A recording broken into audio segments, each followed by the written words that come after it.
अस्सलामुअलैकुम, this is Mohammad Irfan Kasuri, advocate from Kasur Pakistan. और हमारा आज का topic code of civil procedure 1908 का लेक्चर नंबर 8 जो कि सेक्शन नंबर 79 से 80 suit against the government and public officer. तो सबसे पहले इंट्रोडक्शन के बाद रेलिवेंट प्रोविज़न जो है वो अंडर सेक्शन 79 से 80 तक, उसके बाद जर्नल रूल और एक्सेप्शंस दोनों, उसके बाद filing of suit under section 79 के सूट गवर्नमेंट और पब्लिक ऑफिसर के ख़िलाफ़ किस सेक्शन के तहत दायर किया जाता है, फाइल किया जाता है। Next, procedure for file suit under section 18। Under section 18 में तमाम तर प्रोसीजर जो कि गवर्नमेंट और पब्लिक ऑफिसर के ख़िलाफ़ केस दायर करने के हवाले से सेक्शन 18 में सारी की सारी चीज़ें बताई गई हैं। Next, institution of suit with the notice under section 18 sub section 1 के सूट इंस्टीट्यूशन करने से पहले आप गवर्नमेंट के किसी डिपार्टमेंट को, वो फेडरल गवर्नमेंट हो या प्रोफेशनल गवर्नमेंट या किसी गवर्नमेंट के इदारे के अफसर जो हैं उनके ख़िलाफ़ आपने कोई नोटिस सेंड करना है तो वो कितने मंथ पहले सेंड करना है, इसके हवाले से है। नेक्स्ट जो है वो इस सूट अगेंस्ट जो नोटिस दायर करने हैं आप, उनकी जो टर्म एंड कंडीशंस हैं वो 8 हैं। Object of the notice, notice का ऑब्जेक्ट क्या है, फॉर्म्स ऑफ नोटिस, नोटिस में क्या क्या प्लांटिव जो केस दायर करने जा रहा है वो क्या क्या रिक्वायरमेंट और क्या क्या वो लिखेगा।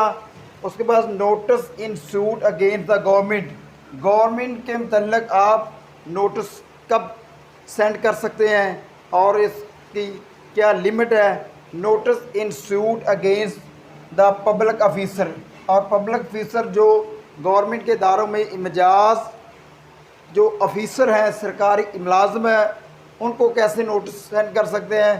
कंटेंट ऑफ नोटिस, नोटिस में क्या क्या लिखना है।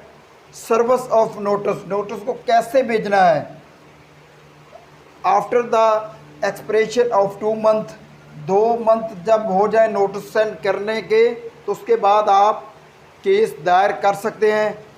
Plane shall contain statement that notice under section 18 sub section 1 is deliver, जब आप सेक्शन 18 और सब सेक्शन 1 के तहत किसी को नोटिस या कुछ स्टेटमेंट सेंड करते हैं उसका क्या प्रोसीजर है। Next, last point, institution of suit without notice under section 18 sub section 2, बगैर नोटिस भेजे आप गवर्नमेंट, वो फेडरल गवर्नमेंट हो या प्रोफेशनल गवर्नमेंट, उनको बगैर नोटिस भेजे भी आप फाइल जो है सूट को फाइलिंग कर सकते हैं, दायर कर सकते हैं। तो सबसे पहले जो इंट्रोडक्शन है, part 4 code of civil procedure 1908 related suit in particular cases which mean suit by the against the government and public officer in their official capacity. Section 79 to 18 और पार्ट 4 जो कोड ऑफ सिविल प्रोसीजर का deal करता है कि government के ख़िलाफ़ वो federal government हो या प्रोफेशनल गवर्नमेंट, प्रोविंस जो सूबों में हो, उनको कैसे आप केस दायर कर सकते हैं या उनको नोटिस कैसे सेंड कर सकते हैं, ये ऑफिशियल कैपेसिटी कितनी है, क्या है। It is a general rule, general rule कहता है that in case of sovereign act of state the jurisdiction of civil code is bar, but there is also an exception to this general rule under the article 4 of the Constitution of Islamic Republic of Pakistan 1973. A suit will live to ensure that the act is exercised in the manner prescribed law or not. Constitution of Pakistan का article 4 भी इस हवाले से deal करता है। The procedure to file the suit against the government वो federal हो या प्रोविंस गवर्नमेंट हो, सूबों में हो, उसको कैसे आप जो केस दायर कर सकते हैं। Are incorporated in section 79 and 18 of the Code of Civil Procedure 1908. It is applicable to appeal. These sections apply to all type of claims by or against the government or public officer. तो ये introduction था। इसके बाद relevant provision जो है section 79 to 18 जो कि suit against government and public officer के तलक डील करता है। जनरल रूल है उसके बाद। It is a general rule that the in case of sovereign act of the state the jurisdiction of civil code is bar, कि civil code की jurisdiction की बार है कि नहीं है। और एक्सेप्शन इसमें क्या कहती है, it is a public officer अब यूज़ इज़ पावर, अगर कोई सरकारी मुलाजिम अपनी पावर को गलत इस्तेमाल करता है in is official capacity and also the anything against the law के अगेंस्ट अपनी पावर को इस्तेमाल करता है। सूट में be live under article 4 of Islamic Republic of Pakistan 1973 and will applying the section 79 or 18 he may be sued. Article 4 of Constitution of Pakistan 1973 और section 79 और 18 of Code of Civil Procedure जो इसके ऊपर अप्लाई होता है। और next जो filing of a suit, case को कैसे दायर किया जाता है। A suit against the government is to file in the following manners या कंडीशंस, कि गवर्नमेंट के ख़िलाफ़ जो सूट दायर किया जाता है उसकी टर्म एंड कंडीशंस क्या है। Number 1, if against the federal government by the name of Pakistan, और फेडरल गवर्नमेंट जो कि पाकिस्तान है उसके नाम पर केस दायर किया जाएगा। अगर कोई सूबों में है, प्रोविंशियल गवर्नमेंट है, तो नंबर 2 में if against the provincial government by the name of province, तो उस सूबे की गवर्नमेंट के नाम पर सूट फाइल किया जाएगा। नंबर 3 पे public officer is to be sued personally, अगर आप किसी सरकारी अफसर के ख़िलाफ़ पर्सनली कोई सूट दायर करना चाहते हैं and not in is public name unless he is a corporation soles, आप उस दायरे के नाम करेंगे और उसकी पर्सनल नाम के ऊपर नहीं केस फाइल दायर करेंगे। Procedure for filing suit under section 18 the section 18 there are 2 ways. Section 18 जो वो 2 वेज बता रहा है of filing of a suit against the government and public officer which are follows. 2 सूरतों में आप गवर्नमेंट के ख़िलाफ़ या सरकारी अफसर के ख़िलाफ़ केस दायर कर सकते हैं। Number 1, filing of the suit with notice under section 18 sub section 1, आप उसको एक नोटिस सेंड करेंगे जो कम से कम 2 माह पहले सेंड करेंगे। और नंबर 2 पे filing of the suit with out notice under section 18 sub section 2।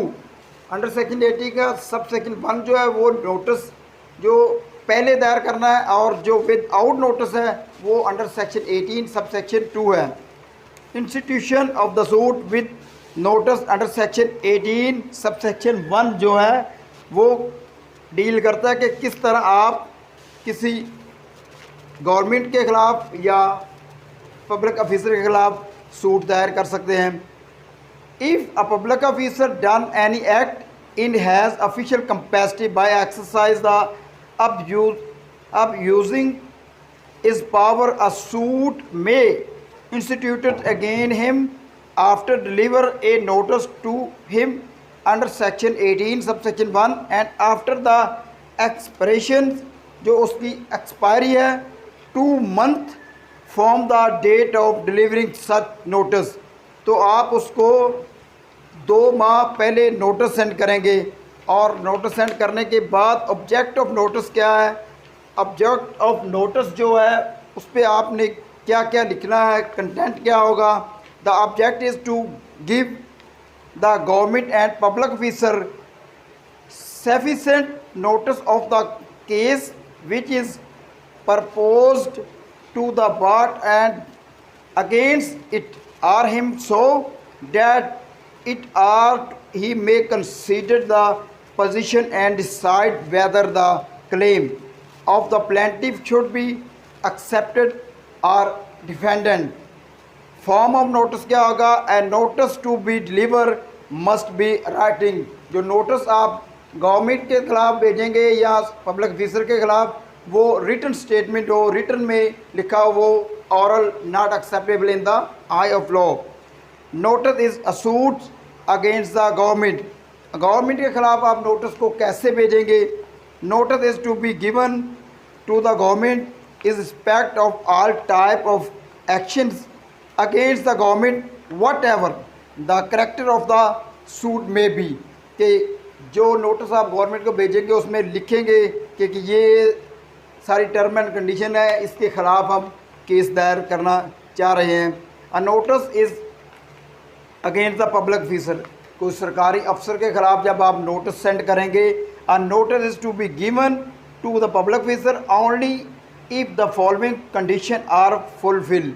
Number 1, act done by public officer, act done in official capacity.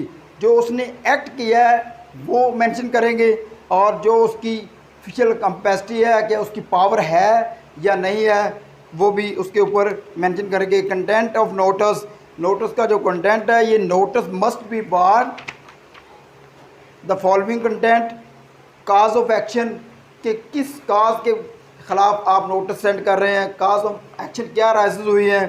Name, अपना नेम लिखेंगे, और डिस्क्रिप्शन उसका पूरी तरह लिखेंगे ऑफ द प्लेंटिफ। प्लेंटिफ जो नोटिस सेंड कर रहा है वो अपना नेम और डिस्क्रिप्शन में अपना एड्रेस और जो आप नोटिस सेंड कर रहे हैं, जो काज ऑफ एक्शन राइजेज हुई है उसके मतलब की आप तमाम लिखेंगे। और नंबर 3 जो सी पॉइंट है, relief claim by the plaintiff. Plaintiff वो रिलीफ क्या चाहिए, किस लिए नोटिस सेंड कर रहा है।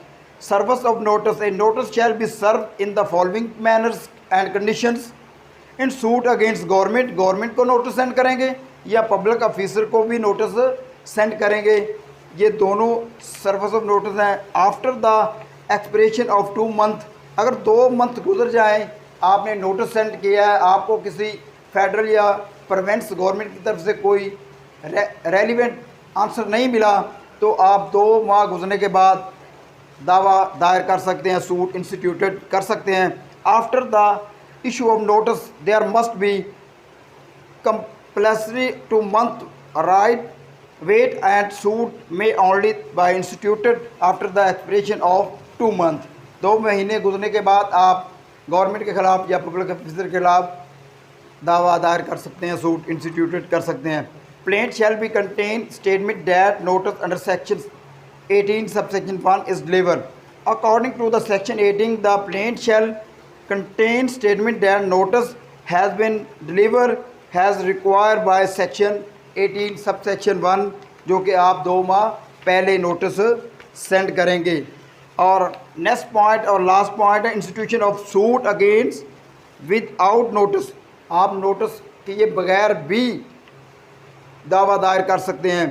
वो किन सूरतों में कर सकते हैं? Suit against the government and public officer without issue prior notice. आप उनको नोटिस सेंड किए बगैर अंडर सेक्शन 18 सब सेक्शन 2 के तहत provided notice provided that is the suit instituted without notice.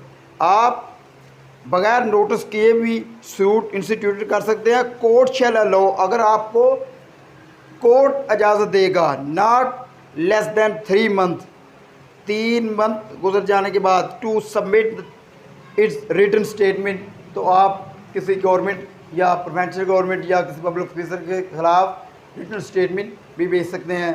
तो नेक्स्ट